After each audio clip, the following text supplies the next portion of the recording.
कहती है, बोलो आरव, मैं तुम्हारी कैसे मदद कर सकती हूँ? अरे सुना राकेश, आज सुबह ही खबर मिली है कि जंगल के उस पुराने टीले पर फिर से वो काला पत्थर दिखाई दिया है। अरे कहते हैं कि जो उसे छू ले उसकी किस्मत पलट जाती है, लेकिन उसके बाद उसकी जिंदगी में कुछ ऐसा होता है जिसे कोई झेल नहीं पाता। अरे तू ये बातें हवा में मत उड़ा मनीष। अगर सच में पत्थर मिल गया तो सोच कितने सालों की बदकिस्मती एक ही पल में मिट जाएगी। लेकिन तू ये बता कि इसे पाने वाला जिंदा भी बचता है या फिर नहीं? हाँ, यही तो डर है राकेश। पिछले 3 लोग जो उस पत्थर को लेने गए थे, उनका नाम तक गांव में कोई लेने की हिम्मत नहीं करता। आज तक कोई नहीं जानता कि उनके साथ हुआ क्या। हाँ। सोनपुर गांव का गरीब लड़का आरव अपनी बूढ़ी माँ मीना और सफेद गाय गौरी के साथ रहता था। गौरी उसके लिए सिर्फ गाय नहीं थी, बल्कि सबसे करीबी दोस्त और सहारा थी। आरव बेटा, कब तक सोता रहेगा? उठ जा बेटा, देख गौरी को भूख लगी होगी, जाकर उसे ताजी ताजी घास खिला ला। माँ, थोड़ी देर और सोने देना। अरे बेटा, गौरी को भूख लगी होगी, उसके पास जबान तो है नहीं कि वो तुमसे खुद कहे। तू ही जाकर पहले चारा खिला दे, उसके बाद जो करना है कर लेना। अरे माँ, तुम रोज सुबह सुबह मुझे गौरी के लिए जल्दी उठा देती हो। अरे क्यों ना तुम गौरी को बेच दो ना। कम से कम मैं सुबह सो तो पाऊंगा चैन से। हे राम, ये कैसी बातें कर रहा है बेटा? गौरी को बेचना?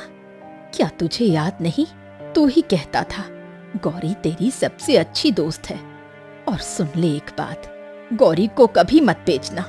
गौरी कोई साधारण गाय नहीं है, उसका रिश्ता हमारे साथ बहुत खास है। इसे अपनी जान से भी ज्यादा संभालना। अब अरे माँ, मैं तो मजाक कर रहा था। गौरी को बेचने की बात तो मैं ना सपने में भी नहीं सोच सकता। आखिर वो मेरी सबसे प्यारी और सबसे अच्छी दोस्त जो है। ठीक है माँ, चल अब गौरी को ताजी घास खिलाता हूँ, है ना? फिर आरव गौरी को लेकर तालाब के किनारे चला जाता है। तभी आरव गौरी के पास बैठकर कहता है, अरे गौरी, तुमने गांव वालों की बातें सुनी है क्या? अरे वो कहते हैं काले पत्थर के पीछे जाने वाला कभी वापस नहीं आता और उसका नाम लेना भी अशुभ है। बताओ भला। आरव, वो सच कह रहे हैं, मैं उसका रहस्य जानती हूँ। अरे गौरी, तुम भी ना अब तो मेरी माँ जैसी बातें करने लगी हो। अरे पत्थर का रहस्य और तुम्हें पता होगा? ये कैसे हो सकता है? मैं मजाक नहीं कर रही आरव, उस धरती में ऐसी शक्ति है जिसे समझना आसान नहीं। अच्छा, तो तुम पत्थर की बात करोगी और मैं मान लूंगा। चलो छोड़ो, ये सब तुम्हारी कहानियां हैं।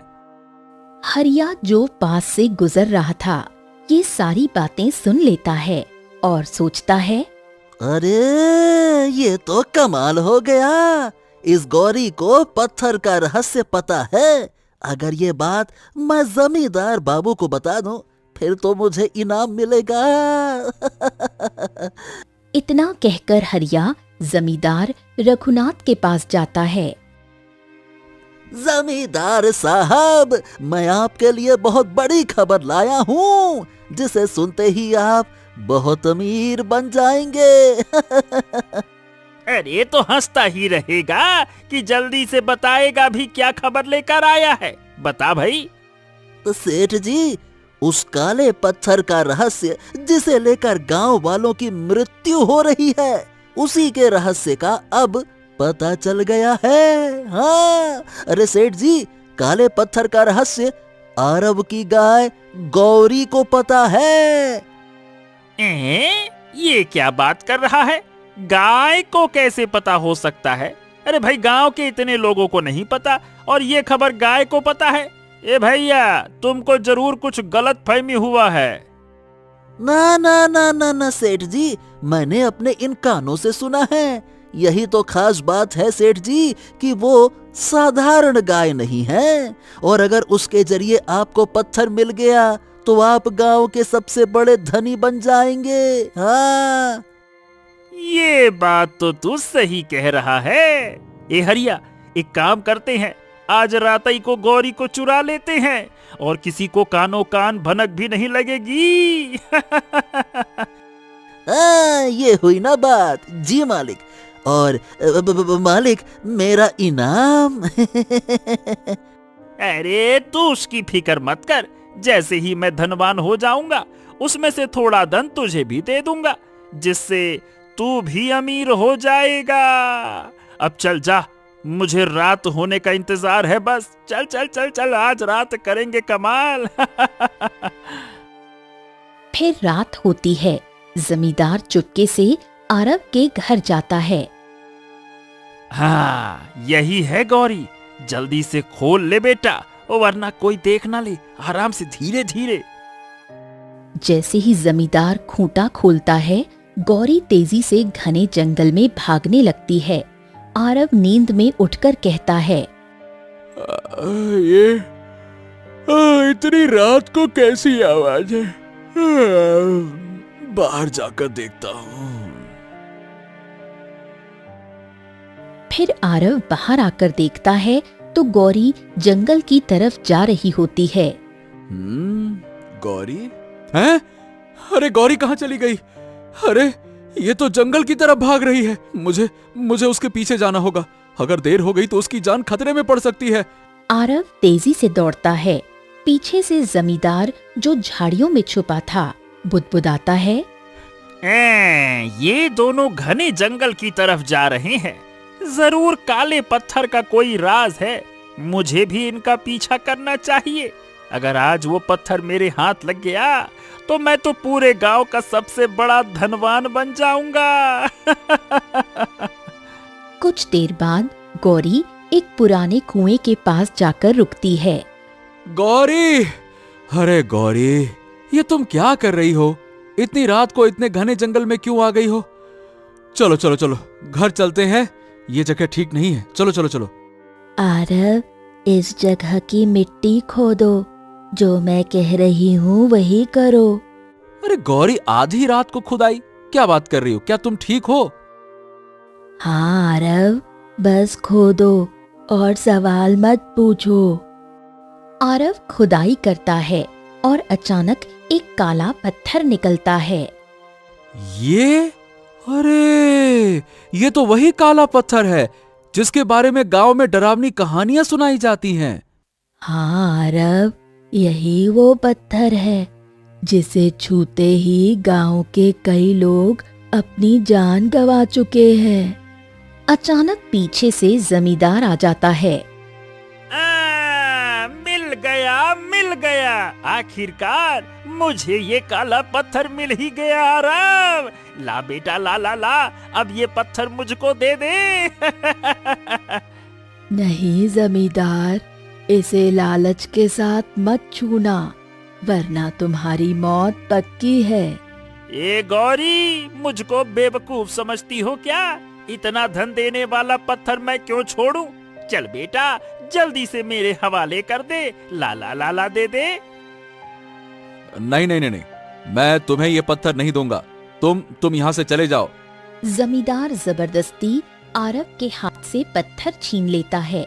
जैसे ही जमींदार पत्थर पकड़ता है, उसके शरीर पर काले धब्बे और पत्थर जैसी परत जमने लगती है। अरे तू ला रे इधर। अरे ये क्या हो रहा है मेरे साथ? अरे मेरा शरीर पत्थर का बन रहा है। अरे अरे, मुझे बचा लो आरव, मुझे बचा लो। गौरी, आरव। जमींदार, मैंने तुम्हें चेतावनी दी थी, लेकिन तुम्हारे लालच ने तुम्हें बर्बाद कर दिया। अब सुबह की पहली किरण के साथ तुम्हारा पूरा शरीर पत्थर का बन जाएगा और फिर तुम मिट्टी में मिल जाओगे। यही इस पत्थर का श्राप है। नहीं नहीं नहीं नहीं नहीं नहीं, ये क्या हो रहा है? मुझे बचा लो आरव, मुझे मरना नहीं है, किसी भी तरह से बचा लो। अरे बचा लो बचा लो। गौरी गौरी गौरी, इसको बचाओ, ये बेचारा मर जाएगा। आरव, इसे बचाने के लिए सत्य की परीक्षा देनी होगी। हैं? सत्य की परीक्षा? अरे लेकिन गौरी, तुमने कभी बताया ही नहीं कि तुम्हारा और इस पत्थर का क्या रिश्ता है। आरव, मैं कोई साधारण गाय नहीं हूँ, मैं एक जादूगरनी हूँ। एक दिन मैंने अपने जादू से एक साधु महात्मा को इस काले पत्थर के रूप में कैद कर दिया, लेकिन उन्होंने मुझे श्राप दिया कि जादू का गलत उपयोग करने की सजा के तौर पर अब तुम मेरी रक्षा करोगी और एक गाय के रूप में रहोगी। क्या तुम? हाँ आरव, साधु ने कहा था कि अगर ये पत्थर किसी लालची के हाथ में गया तो जिसने भी लालच से इसे छुआ वो पत्थर की मूर्ति बन जाएगा और सुबह की पहली किरण के साथ मिट्टी में मिल जाएगा। तो फिर तुम्हें मुक्त कैसे किया जा सकता है?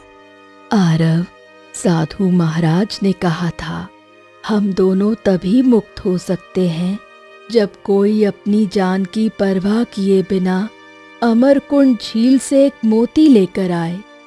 वो मोती किसी साधारण मोती जैसा नहीं है। झील में एक मछली है जो बहुत मुश्किल से खुश होती है।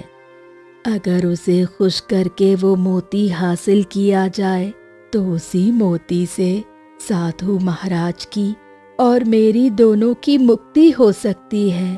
और मोती से साधु महाराज और गौरी तुम्हारा क्या रिश्ता है? वो मोती साधारण मोती नहीं है आरव, वो मोती ही साधु महाराज की आत्मा है। जब मैंने अपने जादू से साधु महाराज को इस काले पत्थर में कैद किया था तो उनकी आत्मा शरीर से निकलकर इस मछली के पेट में चली गई थी और उन्होंने कहा था कि जब तक कोई नेक दिल इंसान उस मोती को उस मछली से निकालकर इस पत्थर पर नहीं रख देगा तब तक उनका श्राप नहीं टूटेगा और मैं भी इंसान नहीं बन पाऊंगी। अच्छा, तो ये बात है। तो सुनो गौरी, मैं वो मोती जरूर लेकर आऊंगा, चाहे मुझे कितनी भी मुश्किलों का सामना क्यों ना करना पड़े। लेकिन आरव, वहां जाने से पहले तुम्हें एक सत्य निष्ठा की परीक्षा देनी होगी और उसमें एक भी गलती तुम्हें सब कुछ खोने पर मजबूर कर सकती है। अरे गौरी, तुम चिंता तो मत ही करो, मैं ये परीक्षा भी दूंगा और मोती भी लेकर आऊंगा। इतना कहकर आरव घने जंगल की ओर निकल पड़ता है। रास्ते में उसे एक बूढ़ी औरत मिलती है जो रो रही होती है। फिर आरव उसके पास आता है। ओहो, अरे अम्मा, आप इतना जोर जोर से काहे रो रही हो? क्या हो गया है, बताओ।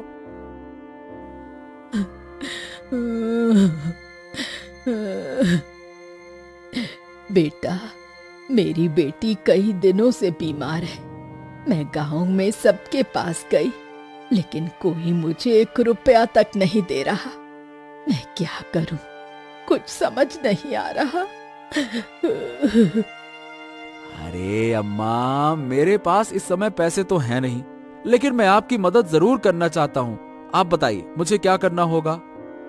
बेटा, यहाँ से थोड़ी दूर एक गुफा है, सुना है वहाँ बहुत सारा खजाना है। मुझे अपने लिए ज्यादा कुछ नहीं चाहिए, बस थोड़ा सा धन चाहिए जिससे मैं अपनी बेटी का इलाज करा सकूं। लेकिन कोई वहां जाने की हिम्मत नहीं करता। सब कहते हैं वहां मौत है। अब ठीक है अम्मा, मैं आपके लिए उस गुफा से धन लाकर दूंगा, चाहे इसके लिए मुझे अपनी जान ही क्यों ना देनी पड़े। आप चिंता मत करो, मैं ले आऊंगा। आरव गुफा में जाता है। तभी एक रहस्यमय आवाज गूंजती है। रुक जाओ, कौन हो तुम जो बिना मेरी अनुमति के मेरी गुफा में घुसने की जुर्रत कर रहा है? मेरा नाम आरव है और बाहर एक दुखियारी अम्मा रो रही है। उनकी बेटी बीमार है, उन्हें इलाज के लिए धन चाहिए और मैं उनकी मदद करने के लिए आया हूँ। तुम कहते हो कि तुम किसी और के लिए धन लाना चाहते हो, लेकिन मैं कैसे मानूं कि तुम लालच में आकर सारा धन अपने लिए नहीं रखोगे? अगर ऐसी बात है तो तुम चाहो तो मेरी परीक्षा ले लो, लेकिन मैं सच कह रहा हूँ, मैं सिर्फ उनकी मदद करने आया हूँ। हाँ तो ठीक है, अगर ऐसा है तो मेरे एक प्रश्न का सही सही उत्तर दो। अगर तुमने सही जवाब दे दिया तो मैं तुम्हें खजाना ले जाने की अनुमति दे दूंगा। हाँ तो ठीक है, मैं जवाब देने के लिए तैयार हूँ, पूछो। बहुत समय पहले एक महाराज के 7 पुत्र और 7 पुत्रियां थी। राज्य के एक क्रूर शत्रु ने युद्ध में उनके 3 पुत्र और 2 पुत्रियों को मार दिया। बाकी बच्चों में से आधे को महाराज ने पड़ोसी राज्य की रक्षा में भेज दिया। अब बताओ, महाराज के पास अपने महल में कितनी संतानें बची हैं? हैं 5 संतान, और क्या? वाह, बहुत अच्छे। इस प्रश्न का सही उत्तर देने वाले तुम पहले इंसान हो। जाओ, जितना चाहे उतना खजाना ले जाओ। अब मुझे सिर्फ उतना ही चाहिए जिससे मैं अम्मा की मदद कर सकूं। बस 5 सोने के सिक्के काफी होंगे। आरव सिर्फ 5 सिक्के लेकर निकलता है। वाह, तुम वाकई में नेक दिल इंसान हो। आज पहली बार मैंने किसी को देखा जिसने लालच नहीं किया। मैं तुम्हें आशीर्वाद देता हूँ, तुम्हारा मकसद जरूर पूरा होगा। आरव बाहर आता है और अम्मा को सोने के सिक्के देता है। हाँ अम्मा जी, ये लीजिए, अब आप अपनी बेटी का इलाज करा सकती हैं। बेटा, तुम्हारा बहुत बहुत धन्यवाद। अचानक बूढ़ी औरत एक प्रकाश में बदलकर परी का रूप ले लेती है। हैं? ये क्या? ये आप परी हैं? ठीक है, धन्यवाद परी जी, धन्यवाद। हाँ बेटा, मैं कोई साधारण बूढ़ी औरत नहीं थी। मुझे मेरे गुरु ने श्राप दिया था कि अगर कोई सच्चे मन से सिर्फ मेरी मदद के लिए गुफा से धन लाएगा और लालच नहीं करेगा, तभी मेरा श्राप टूटेगा। तुमने मेरे लिए ये किया और आज मेरा श्राप समाप्त हो गया है। मैं तुम्हें एक वरदान देती हूँ, जब भी तुम मुश्किल में पड़ो मुझे याद करना, मैं तुम्हारी मदद करने आऊंगी। ठीक है, धन्यवाद परी जी, धन्यवाद। परी प्रकाश में बदलकर आकाश में उड़ गई और आरव झील की ओर बढ़ जाता है और थोड़ी ही दूर जाने के बाद आरव अमरकुंड तालाब पर पहुंच जाता है। हो हे भगवान, अब मैं क्या करूं? यहाँ तो पानी है, शांति है, लेकिन कोई मछली नजर नहीं आ रही। आरव पानी के किनारे खड़ा होकर सोच ही रहा होता है कि अचानक झील के बीचों बीच लहरें उठती हैं और एक सुनहरी सुंदर मछली सामने आ जाती है। कहो यात्री, तुम कौन हो और मेरे अमरकुंड में क्यों आए हो? मेरा नाम आरव है। मुझे तुमसे एक मोती चाहिए, वो मोती जो तुम्हारे भीतर है। तो तुम्हें मोती चाहिए, लेकिन वो तुम्हें इतनी आसानी से नहीं मिलेगा। कहो, मुझे क्या करना होगा?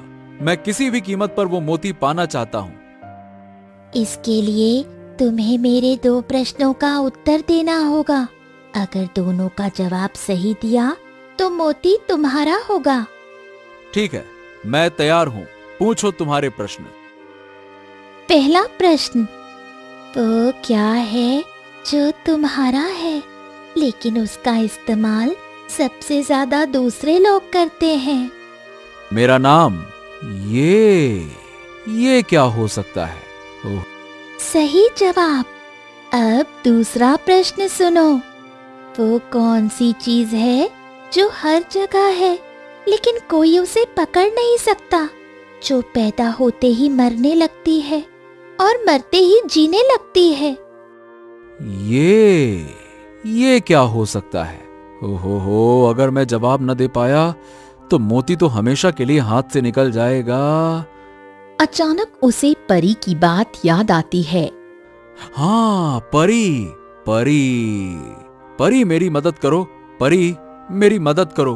तुम्हें याद है, तुमने मुझे वरदान दिया था, अब मुझे उसकी जरूरत है।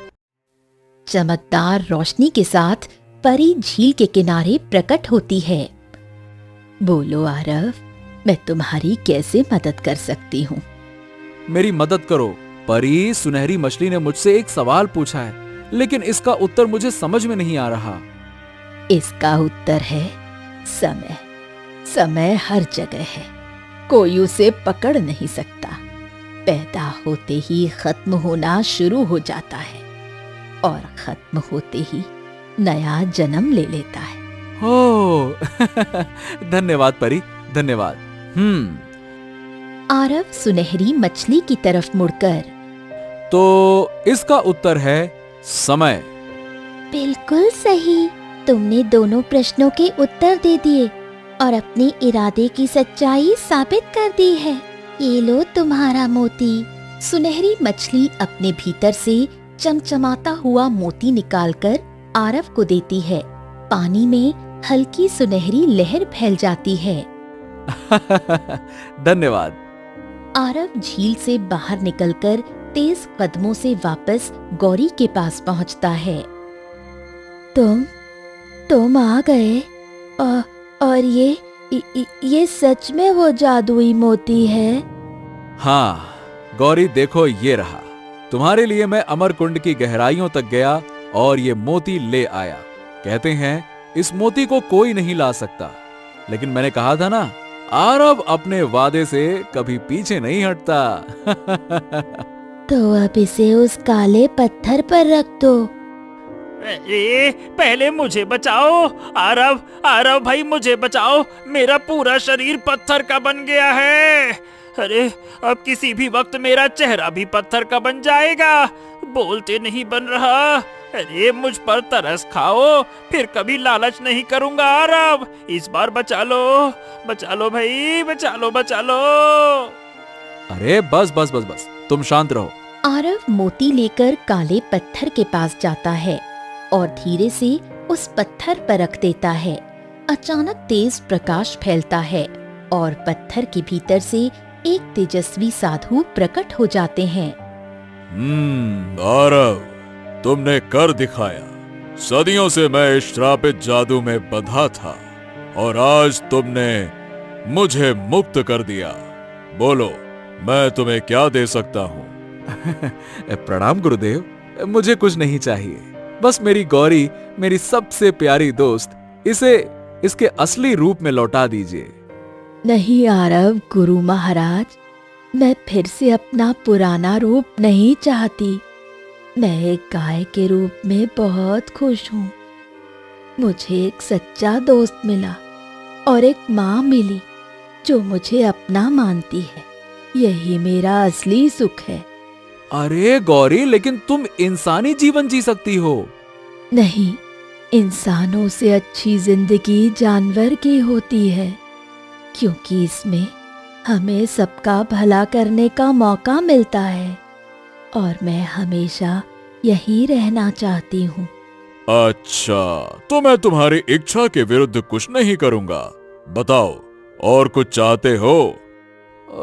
गुरुदेव, जमींदार लालची था, उसने गलत किया, लेकिन मृत्यु की सजा उचित नहीं है। कृपया उसे पत्थर की कैद से मुक्त कर दीजिए ताकि वो अपनी गलती सुधार सके। आरव, तुम सच में महान हो जो अपने शत्रु के लिए भी दया दिखा रहे हो। तथास्तु।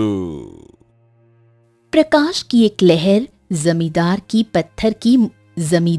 पत्थर की मूर्ति पर गिरी और वो धीरे धीरे फिर से इंसान बन गया। अरे आरव, तुमने मेरी जान बचा ली। मैं तुम्हारा ये एहसान कभी नहीं भूलूंगा। बहुत बहुत धन्यवाद महाराज जी, बहुत बहुत धन्यवाद आरव।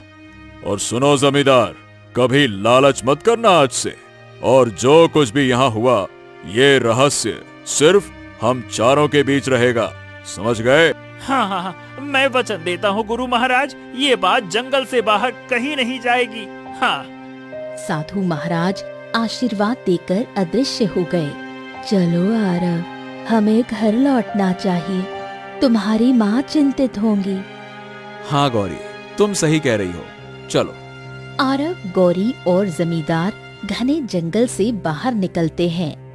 आरव और गौरी, अब अपना ध्यान रखना। मैं वादा करता हूँ अब मैं कभी लालच नहीं करूँगा। इतना कहकर जमींदार अपने घर चला जाता है और आरव गौरी के साथ खुशी खुशी अपने गांव लौट आता है। और इस तरह सच्ची दोस्ती, निस्वार्थ प्रेम और दया ने लालच पर जीत हासिल की और धरती पर एक और कहानी अमर हो गई।